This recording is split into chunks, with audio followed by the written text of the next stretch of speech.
Hello, hello. My name is Bryce Tubbs. Today, we're going to be talking about how to utilize LinkedIn to add an additional $3,000 to $5,000 per month to your monthly recurring revenue. Now, I'm sharing this video live to a couple different places. You might be seeing this on YouTube, might be seeing this on Facebook, might be seeing on LinkedIn, but wherever you're seeing it from, let me know that you're here by just saying hello or leave me like a 1 or a 0 down inside the chat. If you're watching this thing live, go ahead and write down hashtag live so I know you're here. I can make it more interactive. I can answer some questions if I see some inside of the chats across the different platforms. If you're watching this on the replay, write down hashtag team replay so I know that you're here too. In some cases, I do leave like a gift or some sort of resource for you if I know you're watching the replay.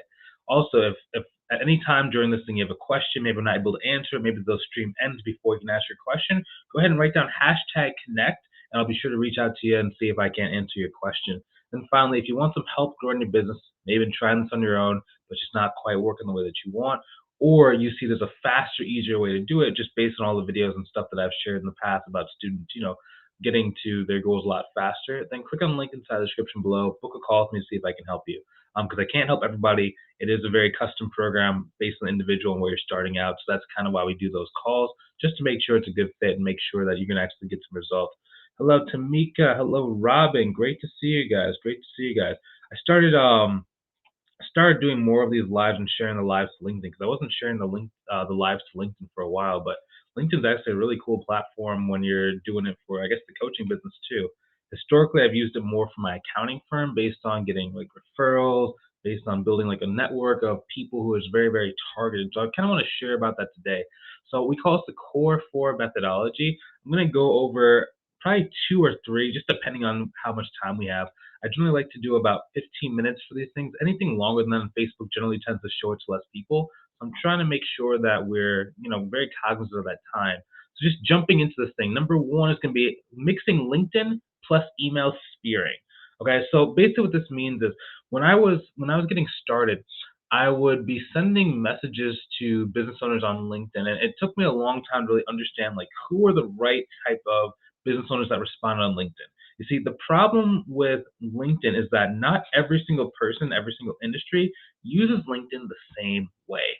For example, dentists will accept your friend request, but then it's very hard to get them on the phone from LinkedIn. Construction industry is very similar like that. They'll accept your friend request and they won't like respond to your message. It's not that they're not interested in your service. In a lot of cases, they just don't really check their messages when it comes to LinkedIn, right?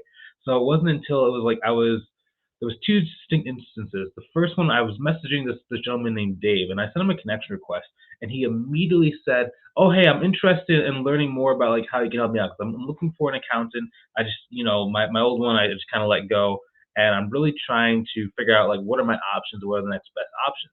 So I was like, "Okay, cool. So let's hop on a phone call, right?"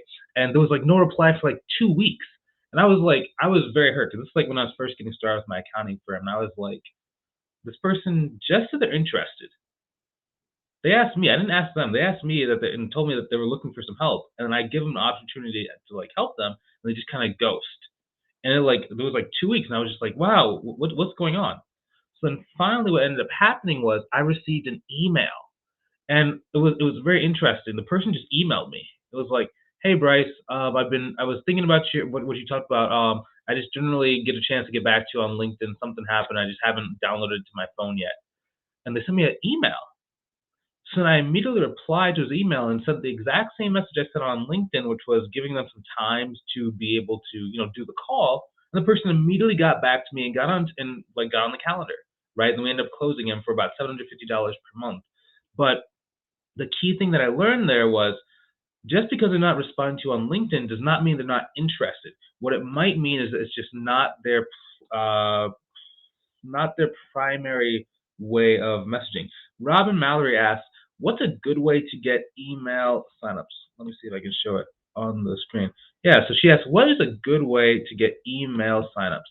So number 1, okay, there's 2 types of emailing. There's warm emailing, there's cold emailing. Warm emailing is when you have like a form, like a landing page on a website, and then people go in and submit their email, and then you start sending like warm campaigns. The type of emails that I'm talking about right now is more of like a cold email campaign. And the way that you get their email is by being connected with them on LinkedIn. For majority of people that are on LinkedIn, if they accept your connection request and it becomes what's called a first connection, then you go and click on the screen. Let me see. Can I share my screen on this thing? One sec. Let me see if I can share my screen. So to whoever I'm doing this to, I apologize. Don't get mad that I just showed your personal information to somebody else. Let me see, for example. I'm just gonna go to the top person on my profile. So whenever you go look at LinkedIn, also let me know if you can see my screen. Please tell me if you can see my screen by putting a 1 inside the chat below, so I know that I'm not just like talking. You guys can't see the screen. Okay. So just assuming you can see the screen, there's gonna be a thing that says contact information. Okay, and it gives you their LinkedIn, it gives you their website, their phone number, as well as their email address. Right. So right from there. Now, if you're having a conversation with the person, it's generally, accepted and acceptable that you're going to be able to email them. Right? That's kind of what they accepted your connection request for on LinkedIn, and that's why LinkedIn can give you that person's contact information. Now, keep in mind, this is a very low volume approach, meaning you're not just sending this to a million people, right? So we want to make sure it's very, very, very targeted. So first thing you go and you get their email address, then you can send them a really pretty straight to the point email. So generally a good email I like to utilize is number one, you're introducing yourself inside the subject saying, continue our conversation on LinkedIn, or you asked about this service on LinkedIn. Okay. Next thing is going to be your body. It's going to be a salutation where it's like, hello, this is, let's say, for example, you're Robin. Hey, this is Robin.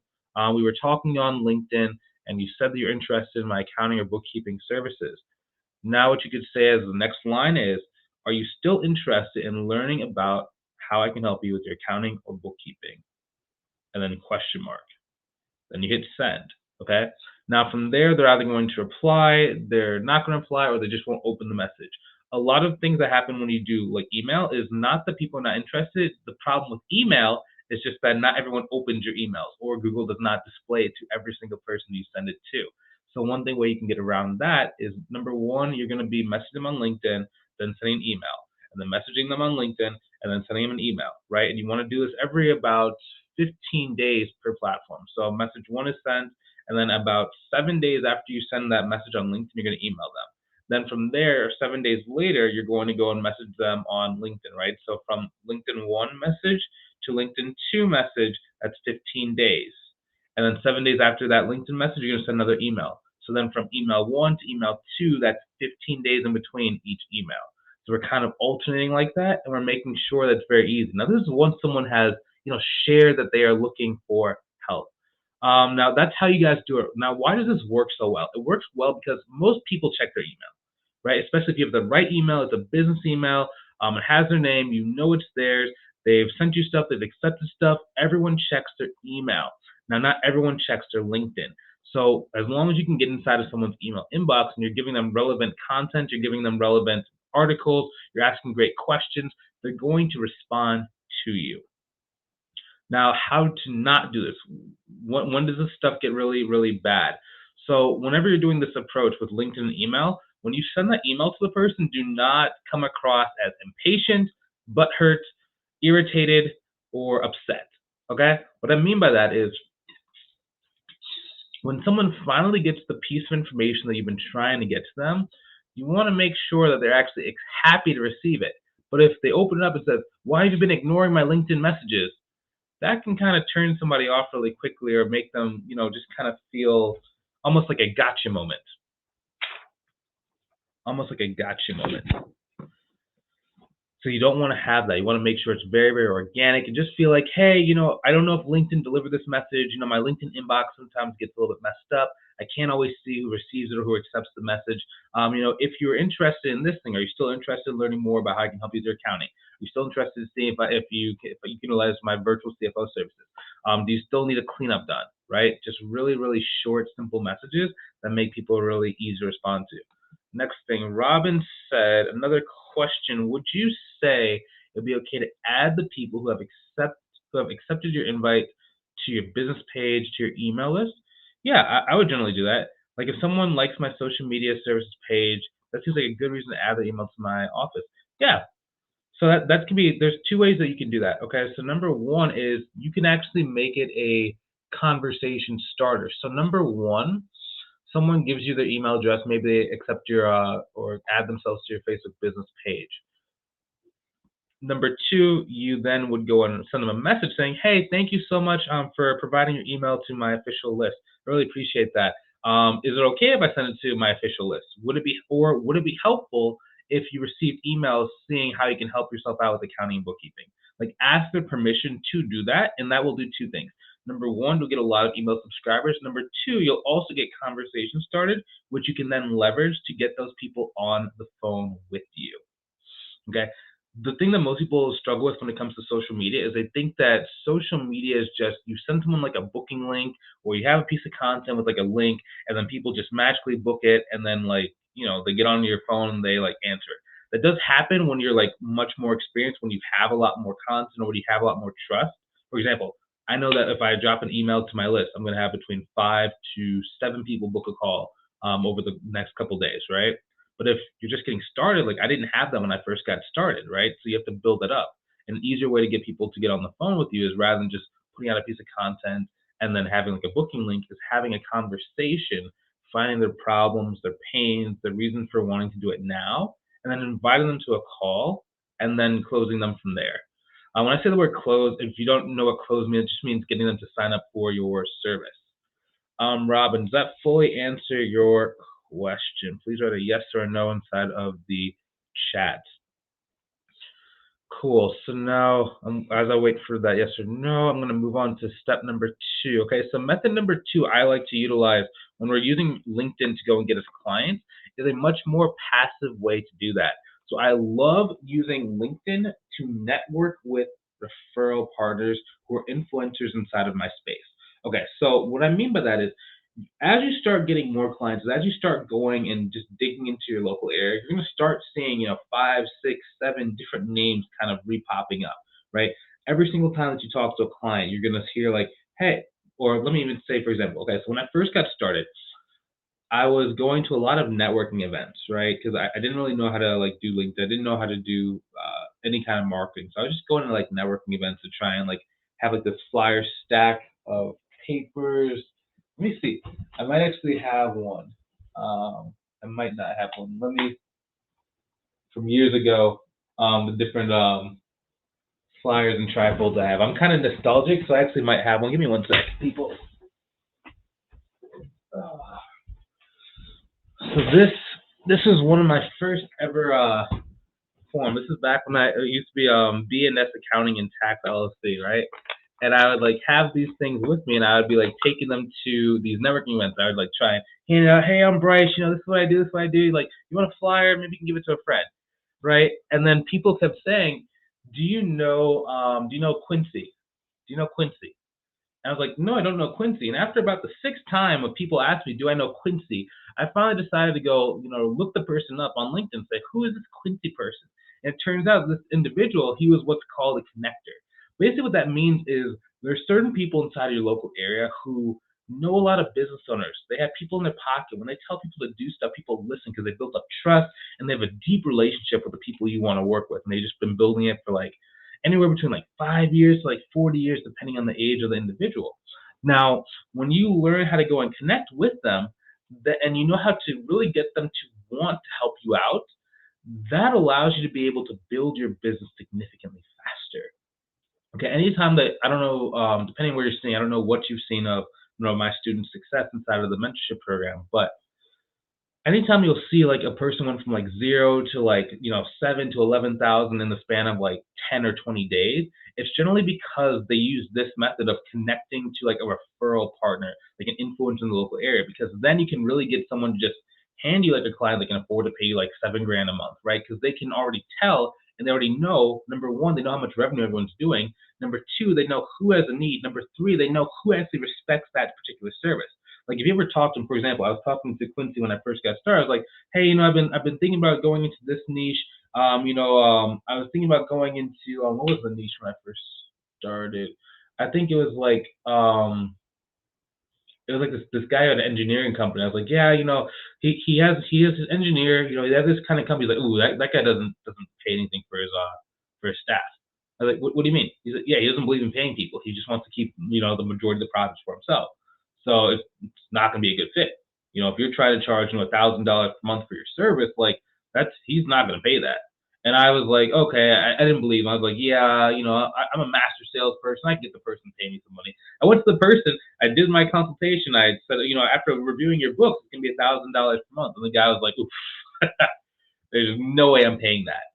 And I was like, ooh. So when I went back to Quincy, he's like, I know, I told you that because I know other accountants and bookkeepers who've gone to him in the past, and I know exactly what he said. He's told me like stories of like how much people have been trying to charge him and how he thought it was ridiculous. That's why I was telling you not to go to him. It wasn't to be like mean to you, Bryce. It was just I knew based on our conversation that this person does not really value that service.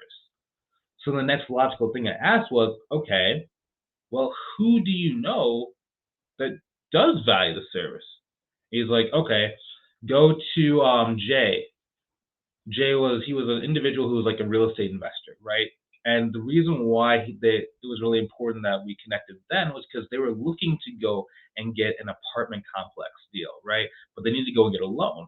But it was the first ever like big business loan that they had to go and get. So their books were trash. They had like I think it was like 30 different there were like single family homes, duplexes, like fourplexes, but they had like 30 different locations, right? And they had acquired a lot of them from like land contracts. That just means like the owner was helping them finance, so they didn't really have to go through a bank. So they didn't really need to have the clean financials that they did now in order to go and get that apartment loan, right? So I actually had to go there, and this was before I did everything like super remote because the guy just had like so many pieces of paper. He had all of his bank statements. It was rough, right? So I actually went over to the person's house, got the like just all the different papers and stuff he could find, put it in my car, drove it back to my home office, and we were doing a lot of the work, right? But the whole point of that is I utilized LinkedIn to find Quincy first, and then once I established that relationship with Quincy, then we were able to go and get these different people inside the local area. And that's why I like using LinkedIn in that regard because it makes it easy for you to start getting the right people to go and fight for you. A good example is one of my students named JT. So he has a referral party that does a lot of cool stuff for him. So number one, she has a small audience of business owners who've already paid her about anywhere between $500 to like $1,000 a month to be introduced to other business owners that can support their business, right? So what happens is they're paying to actually go and be sold different services to. So sometimes she'll have like lawyers come on, she'll have like financial advisors come on, she'll have like therapists come on, just kind of present their service and then kind of work out relationships like that. So what JT did was he met her, he talked to him, they immediately hit it out. And then what she said is, why don't you just become the premier like accountant that I have inside of this company, right? So she actually put his name on her website. Like anytime someone's looking for an account, go see this person first. And then she introduced him to the group by doing like a webinar with him. So basically what that means is me and him prepared the speech of exactly what he should be saying it was between like, I think it was like a 45-minute presentation, just sharing different things, educating the audience on why they need to, get this service, why, not having it is detrimental to their business health, and just moving them forward towards wanting to work with him, right? So we did that. He gave the presentation and he got he got like 2 to 3 clients that first time. And then what he decided to do is, hey, why don't we just do one of these per quarter? So every single quarter, he gets to go and do a presentation to the new people that have joined this community, right? And it keeps going on and on and on and on. It took him when he started with me, he was at like $300 a month, right? He had like, I think it was like 1 or 2 clients they were paying like $150 a month because it was like they needed like 15 hours a month and they only wanted to pay, I think it was like $10 an hour or something. It was some ridiculous amount of money, right? And then by the time that we did that, after about 7 months, he was at about 15,000, like 150 at the end of that, right? The reason why, because he didn't fire the original $150 per month person because it was just stupid work, but he really liked them because the person stuck with them when he didn't have anyone there. So just one of those things, man, where it's like if you get interested and you get involved with the right people, they can grow your business so much faster, right? One day of favor is better than a whole lifetime of labor. Always remember that statement. It just makes growing your business so much faster.